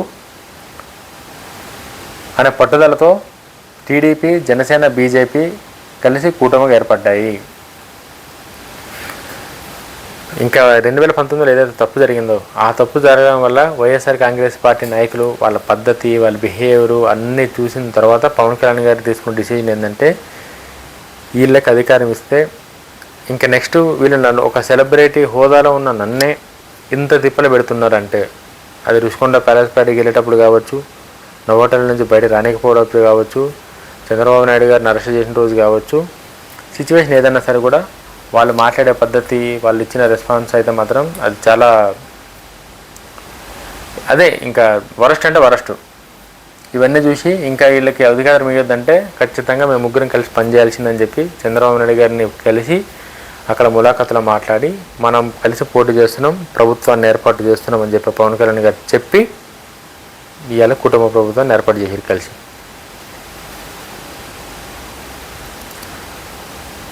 పవన్ కళ్యాణ్ చొరవతో కుదిరిన ఈ కూటమి క్షేత్రస్థాయిలో ఓట్ల బదిలీని విజయవంతంగా సాధించింది. పవన్ కళ్యాణ్ అనే ఒక వ్యక్తి ఆ రోజు జైల్లో మాట్లాడి టీడీపీతో కలిసి ముందుకు వెళ్తున్నా అని చెప్పినప్పుడే 2 క్యాడర్లు కలిసిపోయినాయి. టీడీపీ అప్పటిదాకా వాళ్ళకున్న టెన్షను, అప్పటిదాకా వాళ్ళకున్న బాధ అంతా దెబ్బకు పోయి ఇద్దరం కలిసి పోటీ చేస్తున్నామని ఒక అనౌన్స్మెంట్ ఇచ్చేసి క్షేత్రస్థాయిలో ఏదైతే ఓట్ల బదిలీ ఉందో కలిసి పనిచేసినప్పుడు ఈ క్యాండిడేట్ ఇక్కడున్న ఎమ్మెల్యేకి 2 పార్టీలు ఓట్లు పడతాయి, అక్కడున్న ఎమ్మెల్యే కూడా 2 పార్టీ పడతాయి. అక్కడ క్యాండిడేట్ జనసేన పార్టీ క్యాండిడేట్ నిలబడ్డా జనసేన ఓట్లు ఆయనకే పడతాయి, టీడీపీ ఓట్లు ఆయనకే పడతాయి. ఇక టీడీపీ క్యాండిడేట్ నిలబడితే టీడీపీ ఓట్లు ఆయనకే పడతాయి, జనసేన ఓట్లు ఆయనకే పడతాయి. కాబట్టి ఎక్కడ కూడా ఓట్లు మిస్ అవ్వకుండా, డైవర్ట్ కాకుండా అన్ని ఓట్లు కుటుంబ ప్రభుత్వానికి వచ్చే కాలంలో చాలా సక్సెస్ఫుల్గా అయితే మాత్రం పవన్ కళ్యాణ్ గారు హ్యాండిల్ చేశారు. ముఖ్యంగా కాపు కమ్మ సామాజిక వర్గాలతో పాటు బీసీలందరూ కూడా కూటమి వైపు ఏకతాటిగా రావడం వైసీపీని చావు దెబ్బ తీసింది. నిజంగానే ఓన్లీ కాపులు, ఓన్లీ కమ్మ కాపు సామాజిక వర్గమే కాకుండా బీసీలు, ఎస్సీలు, ఎస్టీలు వీళ్ళు కూడా అందరూ ఏకతాటిపై ఒక దగ్గరికి వచ్చి ఈసారి ఎట్టి పరిస్థితుల్లో కూటమి ప్రభుత్వం రావాలి, కూటమి ప్రభుత్వం రాకపోతే చాలా రాష్ట్రం రావణ కష్టం అయ్యేటట్టుంది, చాలా కష్టం. ఇంకా జగన్మోహన్ రెడ్డి గారిని వాళ్ళ పద్ధతిని వైఎస్ఆర్ కాంగ్రెస్ పార్టీని నాయకుల్ని, లోకల్ నాయకుల్ని, సర్పంచుల్ని వీళ్ళని కంట్రోల్ చేయాలంటే ఖచ్చితంగా జగన్మోహన్ రెడ్డి గారు ఊడకపోతేనే వీళ్ళు కంట్రోల్లోకి వస్తారు, లేకపోతే వీళ్ళు ఎవరి మాట వినే పరిస్థితులు లేరు అన్న డిసిజన్కి వచ్చి వైఎస్ఆర్పీని దెబ్బతీసింది. ప్రభుత్వ ఉద్యోగులు మరియు ఉపాధ్యాయులు తీవ్ర వ్యతిరేకత. నిజంగా ఇది కూడా చాలా కీ రోల్ ప్లే చేసింది. జగన్మోహన్ రెడ్డి గారు అధికారంలోకి రావడానికి ఎవరైతే ప్రభుత్వ ఉద్యోగులు 2019లో హెల్ప్ చేశారో ఈరోజు పోవడానికి కూడా 2024లో వాళ్ళే హెల్ప్ చేశారు జగన్మోహన్ రెడ్డి గారి ఇంటికి పోనీకే. అది కూడా ఎక్స్ప్లెయిన్ చేస్తారు చూడండి. ఆంధ్రప్రదేశ్ ప్రభుత్వ ఉద్యోగాలు, ఉపాధ్యాయులు, పెన్షనర్లు ప్రభుత్వంపై తీవ్ర ప్రభావం చూపగలరు. ఖచ్చితంగా గవర్నమెంట్ వాళ్ళకి ఆ కెపాసిటీ, ఆ క్యాపబిలిటీస్ అన్నీ గవర్నమెంట్ వాళ్ళకు ఉన్నాయి. గవర్నమెంట్ ఎంప్లాయీస్కి అది వాళ్ళు మాత్రమే చేయగలరు, వేరే ఎవ్వరూ చేయలేరు. ప్రజలకి ఎట్లయితే చేయగలరో సేమ్ వాళ్ళు కూడా వాళ్ళ సంస్థలతోని, వాళ్ళ యూనియన్స్తోని గవర్నమెంట్ని తలకిందులు చేసే కెపాసిటీ, దమ్ము వాళ్ళకు ఉంది.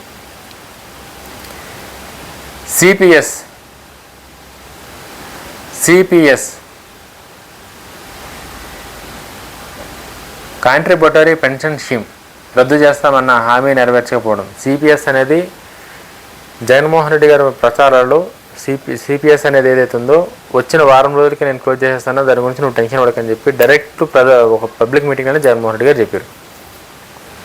సిపిఎస్ అని చెప్పి ప్లకార్డులు పట్టుకొని అప్పుడున్న ప్రజలు తిరిగితే జగన్మోహన్ రెడ్డి గారు వాళ్ళకి సిపిఎస్ రద్దు నేను వచ్చిన వారం రోజుల్లో చేసేస్తాను, దాని గురించి ఎక్కువ అసలు టెన్షన్ పడకదండి, అసలు అది పాయింటే కాదు, అది నువ్వు జస్ట్ అని గెలిపి అంతే, వారం రోజులు రాగానే జస్ట్ ఇట్లా ఖతం చేసి పడేస్తా, నువ్వు దాన్ని సీరియస్గా తీసుకోకన్నా, అది అంత పెద్ద సీరియస్గా తీసుకునే పాయింట్ ఏం కాదు, అది వారం రోజులు నేను క్లోజ్ చేస్తానని చెప్పి ఆ మాట మీద నిలబడకుండా అప్పుడు తెలియకేదో హామీ ఇచ్చేసినాం, అది అనుకున్నంత ఈజీ కాదు అది అని చెప్పేసి మళ్ళీ ఏదైతే జస్టిఫికేషన్ ఇచ్చారో అది చాలా గట్టిగా అయితే దెబ్బేసింది. చాలా అంటే చాలా గట్టిగా దెబ్బేసింది వైఎస్ఆర్ కాంగ్రెస్ పార్టీని. ప్రభుత్వ దగ్గర కూడా ఒక్కరు సపోర్ట్ చేయలేదు. అప్పుడు ఎవడైతే సపోర్ట్ చేసిందో వాళ్ళందరూ కిందికి లాగి పడేసారు మొత్తం ఎక్కడి అక్కడ. ఇవి ఇట్లా మాట తప్పినందుకు. జీతాలు, పిఆర్సీ, డిఏ బకాయిలు సకాలంలో చెల్లించకపోవడం. ఏవైతే చంద్రబాబు నాయుడు గారు సకాలంలో చెల్లిస్తలేరు, నేను వస్తే సకాలంలో ఇవన్నీ మీకు ఆన్ టైం ఇట్లా చిటికేసి వచ్చేస్తాయి అని చెప్పి జగన్మోహన్ రెడ్డి గారు ఇది ఏదైతే పిఆర్సీ, డిఏ బకాయిలు సకాలంలో ఆన్ టైంకి మీ అందరికి అకౌంట్లో ఇట్లా చిటికేస్తే పడతాయి నేను వస్తే అని చెప్పి గవర్నమెంట్ ఉద్యోగాలందరినీ నమ్మించి జగన్మోహన్ రెడ్డి గారు ఆ ఓట్లు తీసుకున్నారు. బట్ అధికారంలోకి వచ్చిన తర్వాత సేమ్ సిపిఎస్లో ఎట్లయితే మాట మార్చారో తెలియక ఏదో మాట్లాడినాము అదంత ఈజీ కాదని చెప్పేసి దీనిలో కూడా సేమ్ యాజ్ ఇట్ ఈస్ టైంకి ఇవ్వకపోవడంలో ఇంకా చంద్రబాబు నాయుడు గారు బెటరు, ఆయన ఏదో ఒక టైంలో ఆయన కొంచెం అర్థం చేసుకుని ఇస్తాడు, ఈయన వస్తే ఈయన దగ్గర పైసలు లేవు, అన్ని ప్రజలకే పంచుకుంటూ తప్ప ఓట్ల కోసం మాకైతే ఇచ్చే పరిస్థితి లేదని చెప్పి వాళ్ళు కూడా చేతులు ఎత్తేసారు జగన్మోహన్ రెడ్డి గారికి. నెక్స్ట్,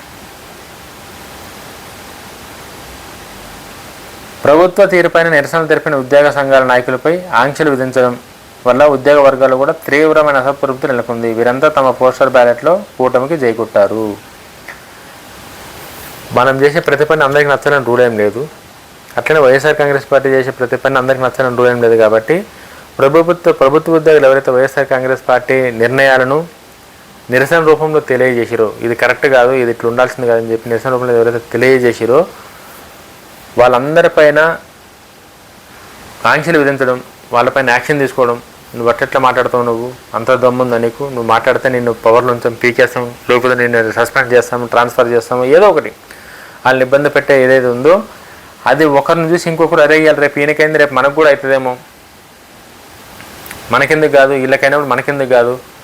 జగన్మోహన్ రెడ్డి గారు కనుక కంటిన్యూ అయితే ఇట్లా ముందు కనీసం మన హక్కుల గురించి కూడా మన జీతాలు కూడా ఇవ్వకపోయినా సరే కూడా మనం మూసుకుని ఉండాలి తప్ప అడిగే పరిస్థితి లేదు, ఆ సిచ్యువేషన్కి వస్తుందని చెప్పేసి అనుకొని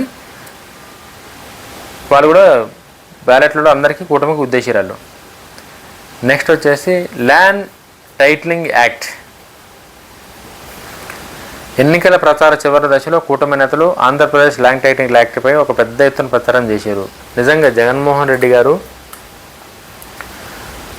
ఊర్లలో ఉన్న ఏదైతే గ్రామాలలో రాళ్ళు వేస్తారు కదా, ఈ ఊరు పేరునో లేకపోతే ఎన్ని కిలోమీటర్స్ అని చెప్పేసి ఏవైతే ఒక నార్మల్ రాయి వేసి సున్నం వేసి పెయింటింగ్ వేసి అయిపోయేదానికి జగన్మోహన్ రెడ్డి గారు పాల రాతలతోని పెద్ద పెద్ద గ్రానైట్లతోని ఆయన పేరు చెక్కించుకొని రాళ్ళు వేయించుకుంటారు జగన్మోహన్ రెడ్డి గారు.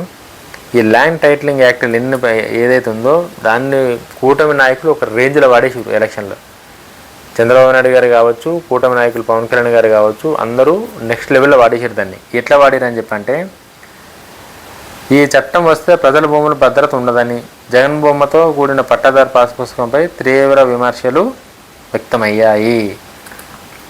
ప్రజల పాస్బుక్ల పైన జగన్మోహన్ రెడ్డి గారి ఫోటో ఎందుకు? ఫస్ట్ ఆ గవర్నమెంట్ ఆఫ్ ఆంధ్రప్రదేశ్ లోగో ఉంటే సరిపోతుంది కదా, జగన్మోహన్ రెడ్డి గారి ఫోటో ఎందుకు? వాళ్ళ భూముల మీద జగన్మోహన్ రెడ్డి గారి ఫోటో ఎందుకు? వాళ్ళు లేకపోతే ఏమవుతుంది? ఏమవుతుందా? ఏం కాదు. బట్ జగన్మోహన్ రెడ్డి గారు మాత్రం ఆయన ఫోటో వేయించుకుంటారు అవతల దాని మీద. పాత పుస్తకాలపై ఫోటోలు అయితే మాత్రం చాలా నెగిటివ్. ఇంకోటి, ఆ ల్యాండ్ టైటిల్ యాక్ట్ వల్ల ఎవరి భూమికి కూడా గ్యారంటీ అనేది ఉండదు. గవర్నమెంట్ రేపొద్దున ఆ భూమి కాగితాలు పెట్టి బ్యాంకులు పెట్టి కూడా అప్పు తీసుకురావచ్చు. గవర్నమెంట్ కట్టకపోతే అప్పు మీరే కట్టాలనే కడికైతే మాత్రం కూటమి ప్రభుత్వం చాలా నీట్గా ప్రజలకు అర్థమయ్యే విధంగా ఎస్టాబ్లిష్ చేసింది అది ఇష్యూని, ల్యాండ్ టైటిలింగ్ యాక్ట్ని. ఈ అంశం గ్రామీణ పట్టణాల భూ యజమానుల్లో ఒక భయాన్ని అయితే క్రియేట్ చేసింది. ఇది వైసీపీని కోలుకొని దెబ్బతీసింది. విలేజెస్లోనే కాదు, పట్టణాల్లోనే కాదు, ఎవరికైతే భూములు ఉన్నారో వాళ్ళందరికీ చాలా పెద్ద టెన్షన్ స్టార్ట్ అయింది. అరే అమ్మ, ఏంది అసలు ఇది? మా భూముల మీద, మా పాస్ పుస్తకాల మీద ఈయన ఫోటోలు వేసుకునేది. ఆయన సీఎం అయితే ఓకే, స్టార్టింగ్లో ఎన్నికలను అట్ట మీద ఏదో ఫోటో వేస్తే ఓకే తప్ప ఊరికే ప్రతి దానిలో ఈయన ఫోటో ఎందుకు వేయాలి? రేపొద్దున్న ఈ ల్యాండ్ టైటిలింగ్ యాక్ట్ వల్ల నిజంగానే జగన్మోహన్ రెడ్డి గారు భూములు ఏవో తీసుకొని ఏదైనా బ్యాంకులో పెడితే మా పరిస్థితి ఏందనే కాడికి చాలామంది భయపడి ఎవరు ఓట్లు వేయలేరు.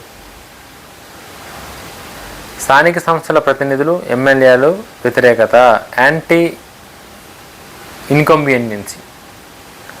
చాలా నియోజకవర్గాల్లో సిట్టింగ్ ఎమ్మెల్యేలు, మంత్రులపై ప్రజల్లో తీవ్ర అసంతృప్తి ఉండింది. జగన్మోహన్ రెడ్డి చివరి విషయంలో దాదాపు 70 నుంచి 80 మంది అభ్యర్థులు మార్చినప్పటికీ ఆ మార్పులు క్షేత్రస్థాయిలో ఆశించిన ఫలితాన్ని ఇవ్వలేదు. పైగా పార్టీ అంతర్గత విభేదాలకు, అసమ్మతికి దారితీశాయి. వాలంటీర్ వ్యవస్థపై అతిగా ఆధారపడడం వల్ల సొంత పార్టీ క్యాడరు, కార్యకర్తలు కూడా నిరాశకు చెంది ఎన్నికల్లో యాక్టివ్గా పనిచేయలేదు. జగన్మోహన్ రెడ్డి గారు నేను చెప్పినట్టు జగన్మోహన్ రెడ్డి గారు నమ్మింది ఓన్లీ వాలంటీర్ వ్యవస్థనే. వాళ్ళు ఉన్నారు, వాళ్ళు చూసుకుంటారు, వాళ్ళే ఒక్కొక్కడికి 50 ఇళ్ళు ఇచ్చేసినాం కదా, 50 ఇళ్ళు ఓట్లు మనకి వేపిస్తారని చెప్పేసి వాళ్ళని నమ్మి లోకల్గా కష్టపడ్డ క్యాడర్ను కూడా ఎవరికి గుర్తింపు ఇవ్వకపోవడం. ఆడు వైఎస్ఆర్ కాంగ్రెస్ పార్టీ అధికారంలో ఉంది కాబట్టి మా పార్టీ ఉందని చెప్పుకోవడం తప్ప ఏ ఉపయోగం ఊరికి కానీ ఆనికి కానీ అని ఇంటికి కూడా ఏది జరగలే. సో అసలు వాళ్ళు ఎవరైతే ఉన్నారో వాళ్ళందరూ కూడా సొంత పార్టీని ఈ అమ్మాయి ఇది లేకపోతే పార్టీ బెటరు. మళ్ళీ జగన్మోహన్ రెడ్డి గారు చాలామంది ఎమ్మెల్యేలు ఎవరైతే ఉన్నారో ఎమ్మెల్యేలు అందరూ రిపోర్ట్ తీసుకుంటే ఎవ్వరికీ పాజిటివ్ రాలే. అక్కడున్న వాళ్ళు చేసిన దౌర్జన్యాలు, వాళ్ళు చేసే పనులన్నింటి ప్రజలు విసిగిపోతే ఎవ్వడు ఒక్కడు కూడా పాజిటివ్ రాకపోతే దగ్గర 70 నుంచి 80 మందిని మార్చిండు. ఇక్కడ వాళ్ళు అక్కడ వాళ్ళు ఇక్కడ తీసుకొచ్చి చేస్తే ఫస్ట్ ఆఫ్ ఆల్ ప్రజలు ఏం నమ్మిరని చెప్పేసి అంటే ఈ ఎమ్మెల్యే ఏదైతే చేస్తుండో ఇది ఎమ్మెల్యే చేస్తున్నది కాదు, జగన్మోహన్ రెడ్డి గారు చేస్తారు అన్నది డిసైడ్ అయ్యారు. 80 మందిని మార్చినా సరే కూడా అదే రిపీట్ అయిందంటే దాని వెనక జగన్మోహన్ రెడ్డి గారు ఉన్నారని ప్రజలు నమ్మినందుకే ఆ రేంజ్లో ఓట్లు వేసారు. లేకపోతే ఎంతో కొంత ఇది కనుకుంటే మరీ 11 సీట్లు అయితే రాకపోతుండే. మద్యపాన విధానం మరియు విమర్శలు. మద్యపాన నిషేధాన్ని విడతల వారీగా అమలు చేస్తానని చెప్పి 2019లో హామీ ఇచ్చిన జగన్మోహన్ రెడ్డి గారు నాణ్యత లేని బ్రాండ్లు, కేవలం నగదు లావాదేవీలు, మద్యం విక్రయాలపై మహిళల్లో మరియు సామాన్యుల్లో తీవ్ర విమర్శలు వచ్చాయి. దీని విపక్షాలు కూడా లిక్కర్ స్కామ్గా ప్రజల్లోకి తీసుకెళ్లడంలో విజయవంతమయ్యాయి. కరెక్ట్. మద్యపాన నిషేధం చేస్తా అని చెప్పి మాట ఇచ్చిన వ్యక్తి అధికారం రాగానే దశల వారీగా అంటే ఒకసారి అట్లా మెల్లమెల్లగా మారుస్తా అని చెప్పేసి ఒక మాట ఇచ్చి మార్చడం కాకుండా నాణ్యత లేని బ్రాండ్లు అడ్డమైన బ్రాండ్లను తయారు చేసి గవర్నమెంట్ నుంచే ఆన్లైన్ పేమెంట్ కాకుండా ఓన్లీ క్యాష్ అండ్ క్యారీ రూపంలో తీసుకొని ఎవరికి మెయిల్ చేసినట్టు ఆ డబ్బులు ఎవరు తిన్నట్టు? గవర్నమెంట్ అయితే డైరెక్ట్ అకౌంట్లోనే తీసుకోవచ్చు కదా ఫోన్పే రూపంలో. అట్లా తీసుకోకుండా ఖాళీ క్యాష్ అండ్ క్యారీని ఎందుకు ఇచ్చేసారు? అవన్నీ ప్రజలు గమనించారు. ఆ కల్తీ మంది రావడం వలన చాలామందికి హెల్త్ ఆరోగ్య డిసీజెస్ వచ్చి ఇంట్లో పడుకుంటే ఇంట్లో ఉన్న లేడీస్ కూడా ఐడెంటిఫై చేసి ఈ జగనన్న మందు వల్ల ఇట్లా అయిందని చెప్పేసి డాక్టర్లు చెప్పడమో లేకపోతే వాళ్ళే తెలుసుకోవడమో ఇవన్నీ చేయడం వల్ల చాలా పెద్ద డ్యామేజ్ అయితే మాత్రం వైఎస్ఆర్ కాంగ్రెస్ పార్టీకి జరిగింది.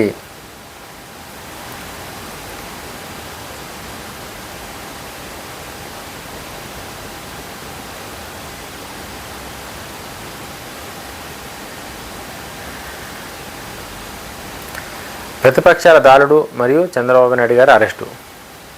చంద్రబాబు నాయుడు గారిని అరెస్ట్ చేయడం అనేది ఏదైతే జగన్మోహన్ రెడ్డి గారు అరెస్ట్ చేసిరో అదే రోజు జగన్మోహన్ రెడ్డి గారు అధికారం కోల్పోయడానికి సిద్ధమయ్యారు.